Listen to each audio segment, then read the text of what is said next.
उत्तर प्रदेश के कृषि मंत्री सूर्य प्रताप शाही ने अपने बयान में कहा कि जब से मोदी सरकार और उत्तर प्रदेश में योगी सरकार आई है, तब से किसानों को कृषि क्षेत्र में अच्छी फसलों के लिए नए नए प्रयोग किए जा रहे हैं। उत्तर प्रदेश में किसानों और कृषि क्षेत्र को बढ़ावा देने के लिए AI से जोड़ा जाना चाहिए, जिससे कि समय समय पर क्लाइमेट का पता चल सके और फसलों को नुकसान भी ना हो। आपको बता दें, एक मेमोरेंडम ऑफ अंडरस्टैंडिंग साइन किया गया, जिसमें ऑस्ट्रेलिया के हाई कमिश्नर के साथ, जिससे कृषि क्षेत्र में तकनीक का सहारा लिया जा सके।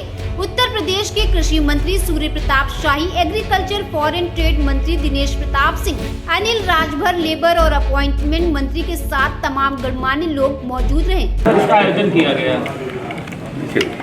आज यहाँ पर UP Australia agri business conclave का आयोजन किया गया है और आज ऑस्ट्रेलिया के हिज एक्सेलेंसी फिलिप ग्रीन और उनकी पूरी टीम हम आई हुई और उत्तर प्रदेश के कृषि विभाग के अधिकारियों, वैज्ञानिकों और ट्राइब डिपार्टमेंट के अधिकारियों के साथ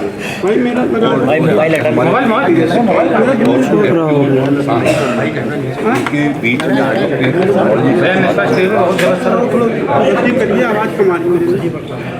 ये मुझे खुशी है कि ऑस्ट्रेलिया भारत का एक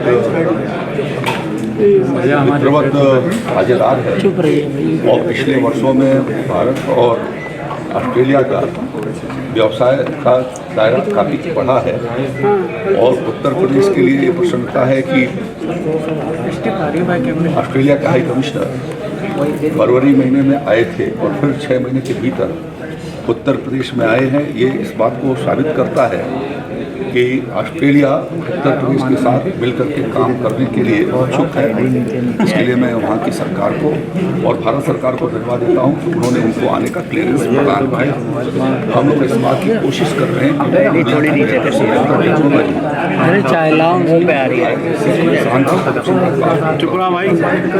टेक्नोलॉजी को इस्तेमाल करके उसकी खर्च को बचाई जा सके और उसकी प्रोडक्टिविटी को बढ़ाई जा सके। इस दिशा में पिछले 7 सालों से योगी आदित्यनाथ जी की सरकार ने प्रयास किए हैं। हमने खेती के डाइवर्सिफिकेशन, विविधीकरण का काम शुरू किया है। हमने डिजिटल क्रॉप सर्वे के काम शुरू किए हुए हैं। हमने उत्तर प्रदेश के भीतर एग्री पॉलिसी लाई है। अपनी मार्केटिंग व्यवस्था को भी सुधार करके हम लोगों ने ई मार्केट से उसको जोड़ा है। आज हमारी 130 मंडियाँ ई मार्केट से जुटी हुई हैं और डिजिटल ट्रांजैक्शन भी हमने राज्य के भीतर शुरू किया है। अभी हम लोगों ने आर्टिफिशियल इंटेलिजेंस की दृष्टि से उसके लिए भी हम लोगों ने एक प्लेटफॉर्म तैयार किया हुआ है। साथ साथ में हम विंड स्कीम के माध्यम से हम क्लाइमेट की सूचना, तो आज बारिश आती है, आंधी तूफान आता है, नेचुरल क्लाइमेटी से भी हम किसान को पहले एडवांस से उनको जानकारी दे सकें, इसके लिए हम प्रक्रिया के भीतर हैं। तो आज उत्तर प्रदेश की तस्वीर बदल रही है और अभी आपने देखा है कि फॉर्चून राइस ने किस तरीके का कॉन्फिडेंस के साथ एक अपना प्रेजेंटेशन किया है। दूसरा एक FPO ने जो आज ready to cook, ready to eat, ये जो प्रोडक्ट उन्होंने तैयार किए हैं FPO के सहयोग से। अभी जब रास्ते में मैं आ रहा था तो बनारस के हमारी मिर्ज़ापुर की सीकर ब्लॉक की FPO यहाँ पर मिले हैं। पिछले साल हमने उनको फूड प्रोसेसिंग प्लांट, तो सीड प्रोसेसिंग प्लांट जो उत्तर प्रदेश कृषि विभाग से हमने 60 लाख रुपए का अनुदान में थे। और उनका ये कहना है कि हमारा टर्नओवर बढ़कर के 5 करोड़ रुपये से ऊपर का हो गया है और हम दुनिया के कई देशों में व्यवसाय कर रहे हैं। उत्तर प्रदेश में पिछले वर्षों के भीतर 2016-17 की तुलना में आज हमारा एक्सपोर्ट लगभग 10,000 करोड़ रुपए का एग्रीकल्चर प्रोडक्ट का एक्सपोर्ट बढ़ा है और लगभग 22-23,000 करोड़ रुपए का हम बिजनेस कर रहे हैं और जल्दी ही हम 30,000 करोड़ पर पहुंचने वाले हैं। दुनिया का तीसरा एक्सपोर्ट करने वाला राज्य आज उत्तर प्रदेश बना है। हमने टेक्नोलॉजी को खासतौर पर जो है कृषि क्षेत्र के भीतर किसानों को क्रम श्रम के साथ और उनकी खेती अच्छी हो सके उस दिशा में प्रयास किए हैं।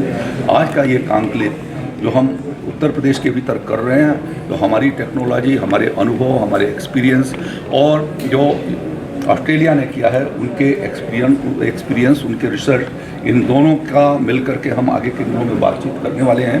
हमारी यूनिवर्सिटी जो है वो उसके साथ MOU करेंगी। अभी चंद्रशेखर आज़ाद कृषि विश्वविद्यालय कानपुर के वाइस चांसलर गए थे, उनको वहाँ पर उन्होंने सम्मानित भी किया है और उनके साथ उनको MOU भी ऑस्ट्रेलिया की सिडनी यूनिवर्सिटी के साथ इनके अभी यहाँ पर वो संबोधित कर रही थी उनकी एक्स लेडीज वहाँ की रिप्रेजेंटेटिव, तो उनके साथ MOU भी अभी वहीं सिडनी के भीतर हुआ। तो उत्तर प्रदेश के भीतर हम कोशिश कर रहे हैं कि टेक्नोलॉजी का इस्तेमाल करके आने वाले जो हमारे 2-3 वर्ष हैं उसके भीतर कृषि क्षेत्र के परिदृश्य को बदलें, और वो बदलता हुआ परिदृश्य आज उत्तर प्रदेश का उत्तम खेती, इस दृष्टि से जो हमारे आज 3-4 प्रेजेंटेशन उत्तर प्रदेश ने किए हैं वो आपके आंखों के सामने है। मैं समझता हूँ कि इस दिशा में हम लोगों ने काफ़ी, योगी जी की सरकार तत्पर है कि हम कृषि क्षेत्र को तेज़ी से आगे बढ़ाएं। आदरणीय प्रधानमंत्री जी के मार्गदर्शन में हम 1 ड्रॉप मोर क्रॉप, क्लाइमेटिक जो परिवर्तन हो रहे हैं, जलवायु परिवर्तन, उसमें भी हम लोगों ने इस बात का प्रयास किया है कि हम आगे आने वाले दिनों में क्लाइमेट रिसिलिएंट हम वेराइटीज़ कैसे डेवलप करें, उस पर भी हमारे काम शुरू हो गए हैं। तो ये हम लोगों ने एक तत्परता के साथ ये प्रयास किया है। और सबसे बड़ी बात यह है कि उत्तर प्रदेश के भीतर पहली बार अंतर्राष्ट्रीय राइस रिसर्च सेंटर का, इंटरनेशनल राइस रिसर्च सेंटर का एक साउथ एशिया कैंपस आदरणीय प्रधानमंत्री जी के सहयोग से उत्तर प्रदेश के वाराणसी में स्थापित हुआ। हम एक दूसरा पेरू का पोटैटो रिसर्च इंस्टीट्यूट को, उसका कैंपस हम आगरा में खोले जाने की स्थिति की वो काफ़ी तेजी से आगे की ओर बढ़ रहे हैं। तो ये उत्तर प्रदेश में योगी आदित्यनाथ जी की सरकार 75 वर्षों के बाद, 70 सालों के बाद 2 international research agriculture research institute को उत्तर प्रदेश में लाने का सौभाग्य प्राप्त कर रही है। किसानों के लिए आगे आने वाले दिनों के भविष्य के लिए बहुत बेहतर होगा। मंत्री जी, एक तरफ कृषि क्षेत्र को लेकर इतना बड़ा कार्यक्रम हो रहा है, दूसरी तरफ आज भारत बंद भी है, ऐसे में किस तरीके से क्या प्रतिक्रिया है आपकी? देखिए, आज मैं सिर्फ कृषि क्षेत्र पर बात करने वाला हूँ कि बातों को डाइवर्ट करने की कोशिश न करें। तो बहुत धन्यवाद। ठीक है। देश विदेश की ताज़ा खबर पाने के लिए हमारे चैनल NTV निष्पक्ष को सब्सक्राइब करें व बेल आइकन दबाना ना भूलें।